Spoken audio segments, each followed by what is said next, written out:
Alright, so I know I promised before that I was going to do a deck profile on my Living Legend Prism deck, and I did not deliver before the event. That was largely because I thought about it and I was like, you know, I'm not going to end up actually showing you guys my actual list that I'm going to be bringing to the event. So then I'm just going to show you a generic stock Prism list, and that just didn't feel like the right thing to do. And then I kind of lost track of time with, you know, prepping for Worlds and everything, so I was like, whatever. I'll just go over the list that I actually end up playing after the event, and then I can show off the statue in the background with it. There's no statue in the background, so that didn't pan out quite as I wanted to. But at least one of the runaways brought it home. Lucas ended up winning the whole thing. I'm going to be doing an interview with him in the next week or so. I don't know. Our schedules are kind of crazy right now with the 20K, so might be a little bit. We need to see how our schedules line up. He has some funny stories to tell, so please stick around for that. It's going to be funny. I will eventually have a thing up top over here when I end up uploading this. So if you're watching this in the future, and that's already uploaded, it'll be up top here. Let's just jump into the Prism list, and then I will explain some things afterwards. Also, just want to shout out PCG real quick. They hooked me up with these sick cases. Let me just adjust the focus on this. There we go. These are so cool. Really solid. I can't believe how good of a grade they got, too, because these are the ones that I played with for that entire time that I was playing Prism back in the day. So happy I got this done. And then, of course, my special Spectral Shield token that was custom made by Livia. Now, let's start off with the equipment. Very important for the deck list. We've got, we're playing Tunic in every single matchup. We're playing Footsteps in every single matchup. Cornerstones of the deck.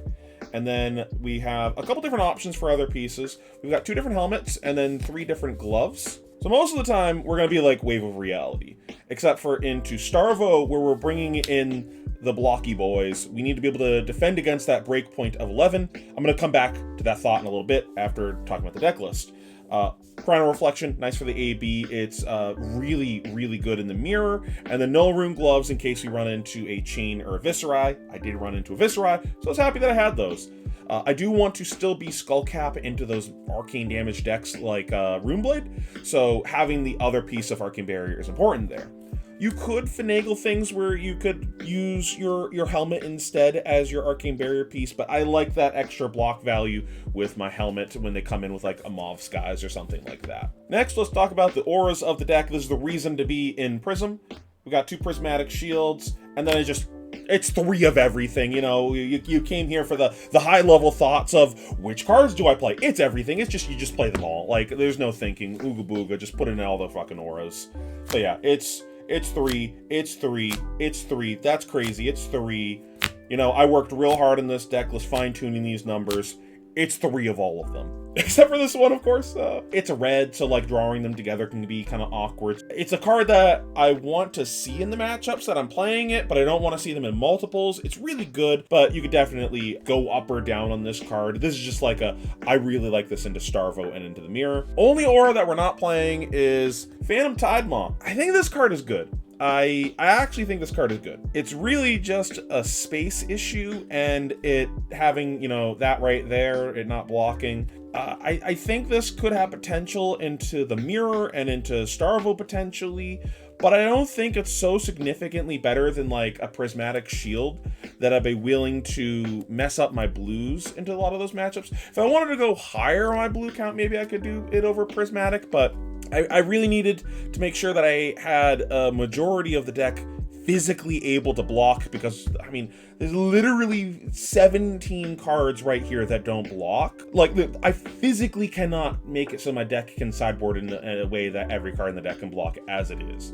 Going even higher on that is kind of dicey if you run into, like, a Ninja, a Runeblade, something like that, and I don't think it's so significantly better than some of the other choices here that it's worth me like sacking that value. And then just shifting my blues aside, let's continue talking about the blues here. So we've got 12 blues here in just auras, and then we've got some pretty boring cards here. Warmongers, you just gotta play it. War Tune and Protection. Essentially, I wanted to make sure that my deck hit a certain blue count of that like 20 plus range. Here, this is 21.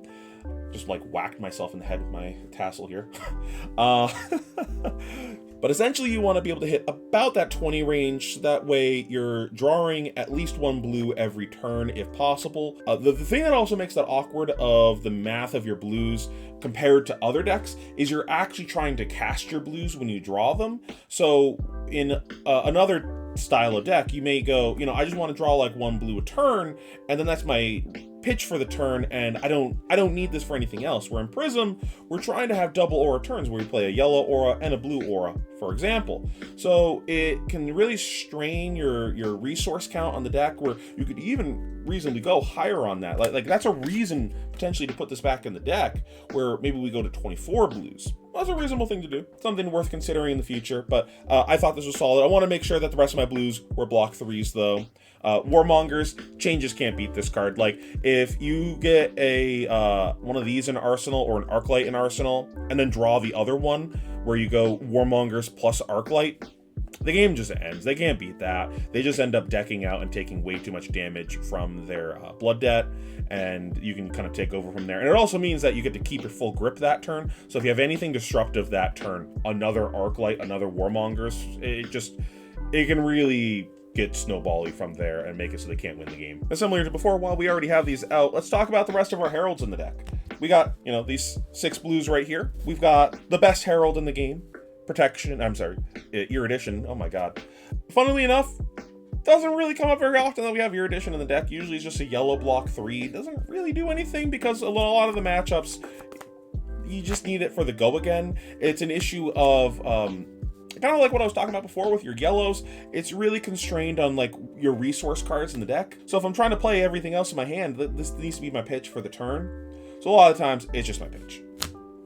And then we have the War Tune Train. Chugga chugga choo choo. We're just ooga booga 1 for 6, 1 for 7. It's so funny. When this card got released after Prism LL'd, I was like, my god, this is everything the deck needed and more. Doesn't matter what any of this text says. Literally could be a blank card. 1 for 6. Yellow. If you've never really played Prism, you'd have no idea just how good these cards are. This is the everything you want in your not aura matchups, where you just have a turn where you go like yellow pitch, play a War Tune, play a second War Tune. It's very reminiscent to Lexi and what she was able to do with her turns, where she's able to go like 2 really big attacks with on hits. Here we don't really have the on hit, but it's still 2 really big attacks. Like when it's like a 3 card 14. You go pitch a yellow 7/7. Decks aren't supposed to be able to have 3 card 14s. The math on that's crazy. And it's one of those things where you can catch people by surprise with just how much sudden bursts of power you can have, where you just spend a while just block, 7. And on top of that, they work off of your Tunic counter. So in the matchups, again, that you're not trying to focus on your auras, which is usually what your Tunic is for. Generally, you're trying to use your Tunic to play a yellow aura, so that way you can kind of cheat the cost curve of it, where you go Tunic, pitch a blue, play a yellow aura. And then you're able to keep the other 3 cards in your hand for other purposes. But when you don't have to do that, because you don't have the aura, or it's like not a matchup that you're focusing on, that like an aggro matchup, these just turn into 0 for 7s. Okay, a 0 for 7. That's a totally balanced thing. The text on this can matter. You can just call a random popper, like Command and Conquer, and then they can't block with it on this and pop it because that card is an illusionist card now. There's also like weird, tricky things that you can do within your own deck of naming a card in your hand that is not inherently illusionist, that becomes illusionist, so it would go again from your Luminaris. We're not doing that in this list, but that is something that you could do. There's like little cheeky things that you can do with that. But where the meta was so focused on Starvo, I didn't really care to put any of those cheeky things in. I just want to make sure my deck list was as streamlined as possible for Starvo and the Mirror, and then have game into Runeblade. Then we got our defensive cards. We got the big D-Reacts, we got Soul Shield and Immovable, and then we got our smaller ones of Fate and Sync. You really need D-Reacts into Starvo. I pretty much just played this into Starvo, and this is really good. I felt like more of the 0 for 4s could get a little clunky, so I didn't play those. But I do want these for other matchups like Runeblade, Fi, just anything that's just trying to punch me down. It was nice having the extra 0 for 4s to block their break points and stop like snatches and things like that. Fight over potentially plunder run. Didn't see a single plunder run all weekend. That was a funny thought I had during the weekend too, being like, we finally have the meta that they talked about of plunder run. Briar was supposed to be the thing that would keep Starvo in check. Where was that to be seen? I never thought that was something that was actually going to check it, but it was funny thinking about that, being like, yeah, that didn't happen. Starvo's just so powerful that there is no checking that monster. And then lastly, some just like other tech cards in the list. Celestial Cataclysms and Raging Onslaughts just to have some poppers. They're yellow, so they cover our pitch for the round. Cataclysms effect can come up of being able to turn it into a 0 for 7. Usually doesn't matter, but it does come up sometimes. Most of the time it's just a yellow block 3 that is also a popper in the mirror. And then my spice for the weekend, Hack to Reality. This card is silly in the mirror. It doesn't specify an attack action card on it, which is important. It's just your next attack this turn gets +2, anything. So even an aura, importantly works with erudition. And so you can come in for 7 dominate in the mirror and just take all of their lunch money. You get their aura, you get 2 cards. But the other thing is, it just says the next time you hit a hero this turn. Doesn't specify how you hit the hero. Doesn't say attack action card. So this works on all of your Kodachis that you're creating with your Luminaris. So if you have like some auras or spectral shields in play and you cast this, they can't fight over that. What are they going to give you 4 cards to stop your 1 damage cards from coming in to protect their aura? This is just happening. This is their life now. And the floor, it's a yellow. You want yellows in all of your matchups with Luminaris. And one of the big things in the mirror is basically fighting over action points. That's like one of the biggest things in the mirror, because it's really hard finding spots to get down blue aura. If they have auras in play, I really, have to make a choice. Do I want to kill their aura, or do I want to establish my own aura? But then they still have an aura, so they'll just kill my aura. And it's this weird back and forth where a lot of times you feel like you just can't play your aura until you clear out all of their auras, unless it's one of the yellow instants. So this gives you an opportunity to kind of get ahead on board and clear an extra aura, and then you can kill another one of their auras because you still have your action point, or you can establish one of your own. This was just an absolute mirror breaker card that never came up because I didn't see a single mirror. Oh well. Speaking of which, what did I play? I faced a Viserai round 1. I faced a Katsu, which was a recorded game. I had a draw, a loss, and then won the rest of my games. I think it was 4-1-1 was my record before I dropped. I could have kept playing, but I was pretty sure that I was dead at 4-1-1 this early in, and the Sagrada event was about to start, so I was like, whatever, I'll just go play that instead and get my third Sigil Solace for my Dromai deck. Other than that, I'm pretty sure I just played Starvos. I'm pretty sure it was like 4 Starvos I played, and I beat 3 of them and then lost to the last one. I lost to Magen. I don't talk too much about my thoughts on the format though, because I'm probably going to be talking about that in my video with Lucas coming up, so stay tuned for that. I have some other thoughts on the deck list though. Right, so I never talked about the whole armor thing earlier and the D-reacts. So 11 is the magic number versus Starvo. When they play a Oaken Old or a Crippling Crush, you gotta block 11 on that. That is the number that you care about. So this is why the armor I play is important. Unmovable from Arsenal plus a 3 block, that's 11. A Sink Below from Arsenal plus a 3 block is 7, 8, 9, 10, 11. A Soul Shield plus a 3 block plus one of these pieces of armor is 11. I hope you're catching on here. This is why we're playing these pieces of equipment over other things that we could be playing here.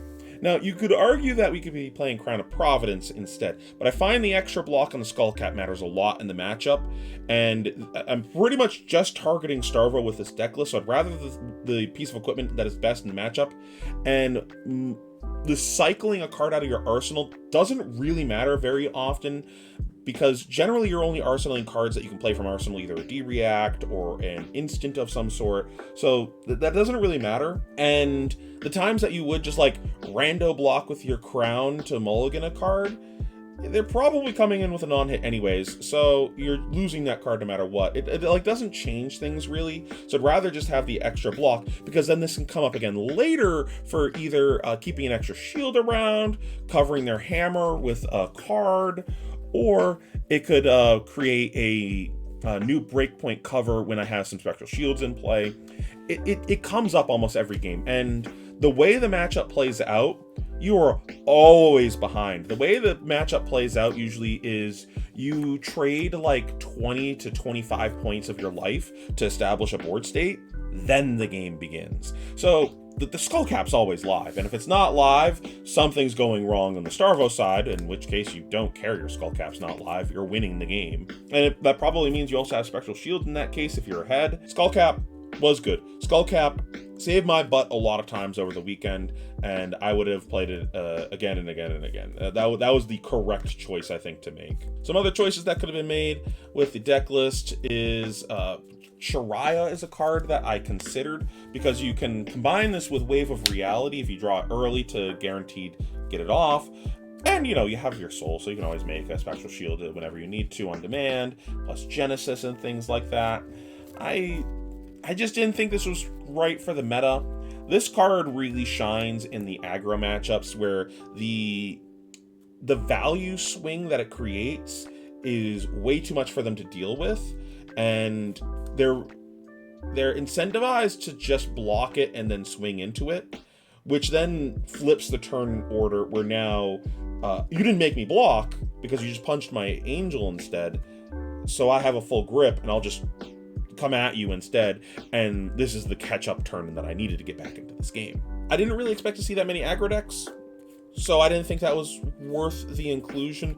The floor of it is a yellow block 3 at least, so like it's not the end of the world playing it, and I could see it be fine into Starvo as just ward 4 that can come up, but I just didn't think it was good enough to include, so I just included like a yellow Herald instead. It didn't really seem to matter. I think you could like maybe cut an equipment for it, but it also like would end up messing up my sideboarding by having just like a random 1-up. I just didn't want to deal with that. CNC, that is another card that you can consider playing over the Raging Onslaughts or the Cataclysms. I ended up not going with that because I wanted the extra yellows. The way that you lose a lot of the time is you just don't draw a yellow.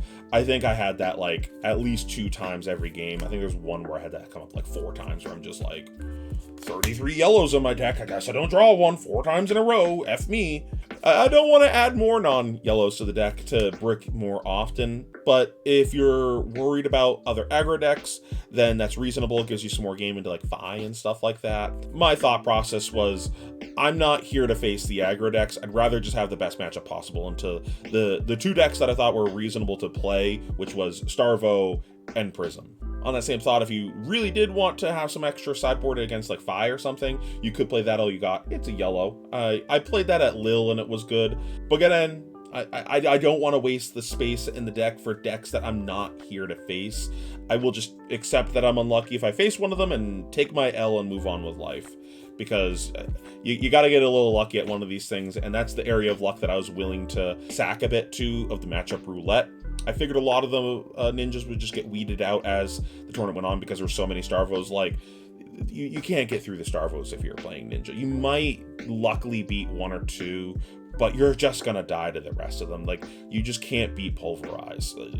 That card's too good, Awakening Pulverize. But yeah, that's it for the deck list. If you guys have any questions, feel free to shoot them in the comments below. I'll do my best to answer them. If you like this video, make sure you subscribe to the channel. I will have some more Prism content coming soon. I have a Prism spoiler card coming soon. Make sure you guys stick around for that. It's coming on the 9th. I'm really excited to show it off. Let's just say I saw it at like 1 a.m. getting back to my hotel Sunday night at Worlds.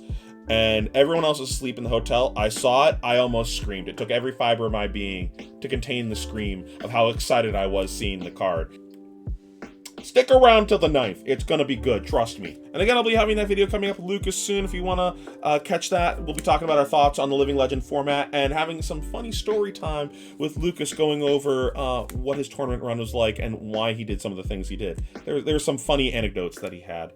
And if you want some more content like this, feel free to check out my Patreon. I do some guide content on there, and I also do coaching on there. Thank you so much for watching, and as always, I appreciate you.